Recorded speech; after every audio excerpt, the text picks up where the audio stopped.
satu aujuh. Ada 3 pendapat.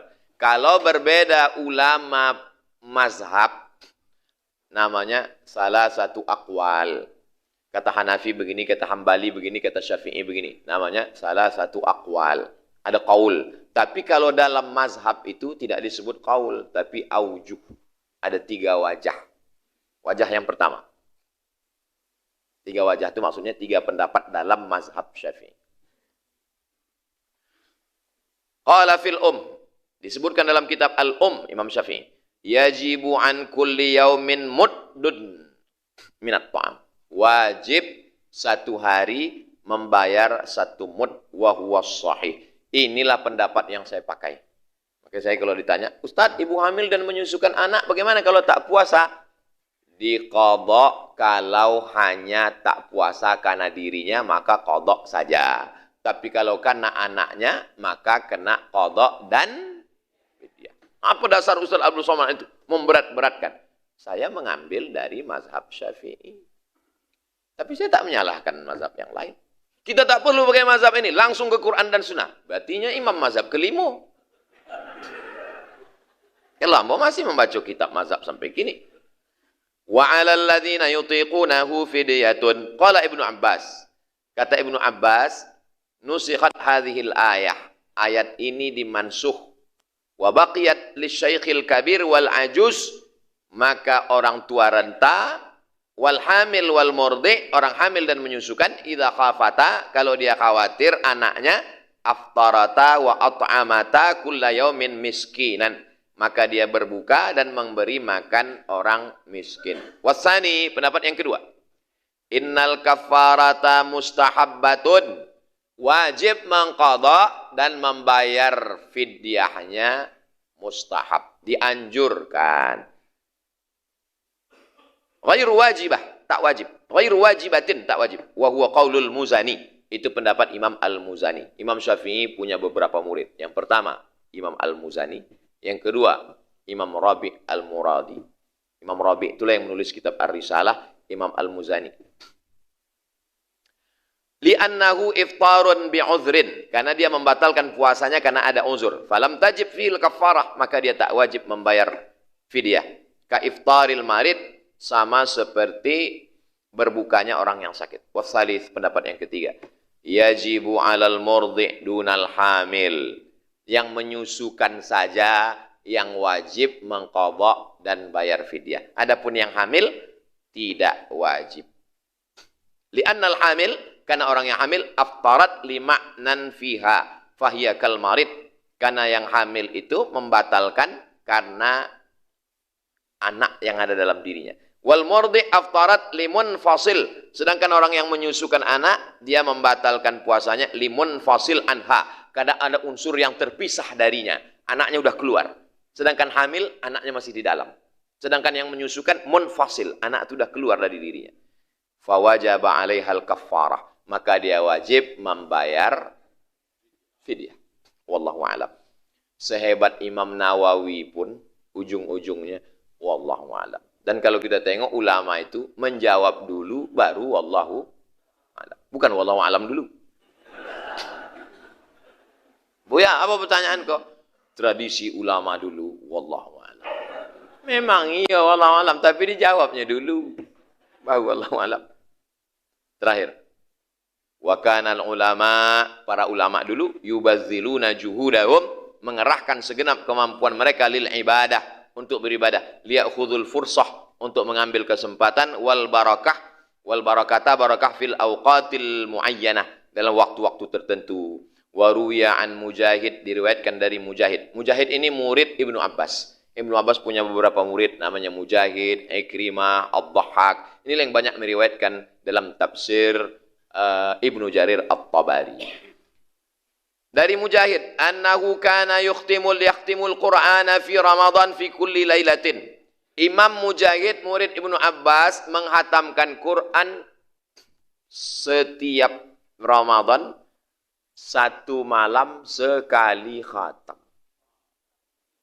Wa qala Rabi', Imam Rabi' bin Sulaiman berkata, Rabi' murid Imam Syafi'i. Kata Imam Rabi', kana Syafi'i yahtimul Quran fi Ramadan. Imam Syafi'i mengkhatamkan Quran di bulan Ramadan sittina khatamah, 60 kali khatam. 30 kali malam, 30 kali siang. Mudah-mudahan ini memberikan motivasi buat kita insyaallah. Imam Mujahid 1 kali khatam, berarti sebulan 30 kali. Imam Syafi'i 60 kali khatam. Dan riwayatnya diambil dari kitab yang terpercaya. Yang paling ketat dalam ilmu hadis namanya Imam Az-Zahabi. Dalam kitab Syiar A'lam An-Nubala. Begitulah para ulama dulu. Inilah yang dapat saya tuliskan tentang istita'ah dalam beribadah. Dari jam 9 sampai jam 9.50.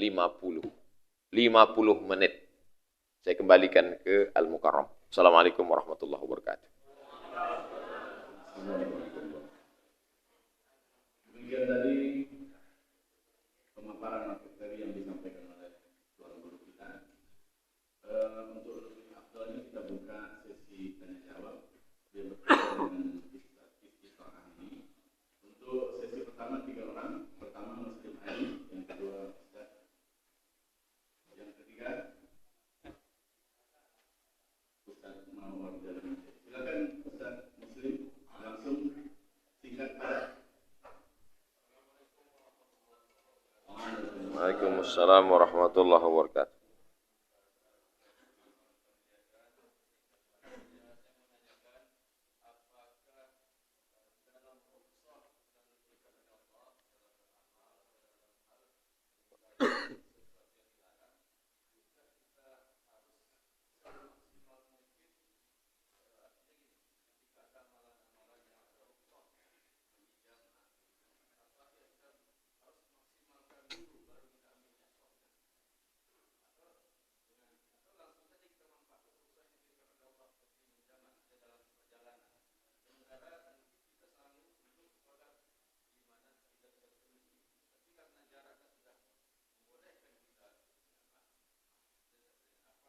Baik, baik. Yang kedua, Waalaikumsalam.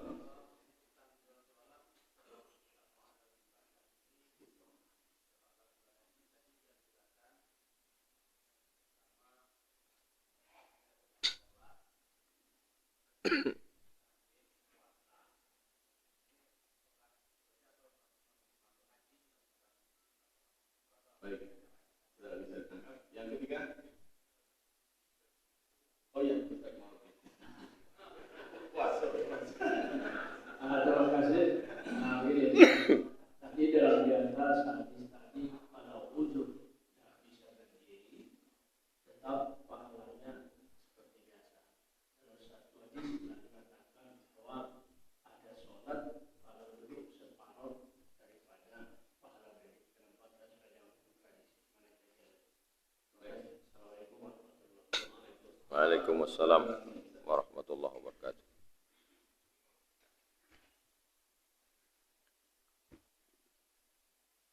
Saya Pak Ustadz musafir ke Duri 125 km.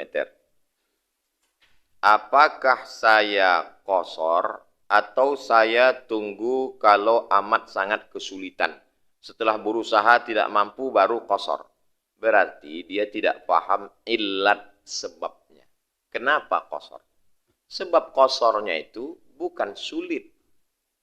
Sebab kalau illatnya sulit, berarti yang naik pesawat sama naik onta itu beda. Karena tak sama naik pesawat dengan naik onta. Illat qashar itu bukan sulit, tapi safar.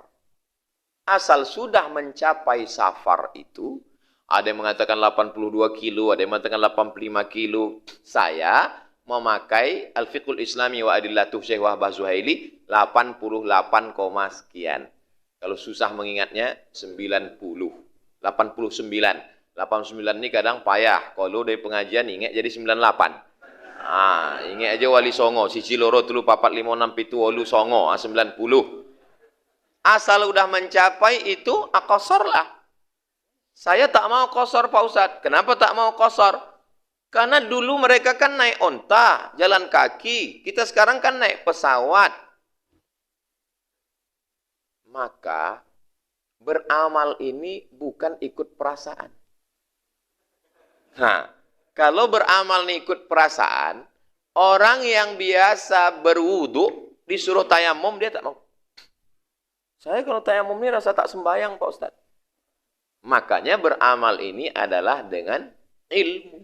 Kalau sudah beramal dengan ilmu, dilaksanakan, terbiasa dengan itu, barulah rasa itu berubah. Jadi, kalaulah orang memperturutkan rasa, rasa itu tak bertepi. Kalau menurutkan akal, akal itu tak berbatas. Apa batas akal dan rasa? Syariat. Makanya orang tasawuf yang meninggalkan syariat, tak berbatas, dia tak kemana-mana perginya. Maka syariat, as-syari'atu bila haqiqatin batilah, wal haqiqatu bila syariatin atilah. Kalau hakikat tanpa syariat, hampa dia, tak ada isinya. Maka tidak mengikuti rasa-rasa. Yang mengikuti rasa itu berbuka puasa. Nah, perlu ada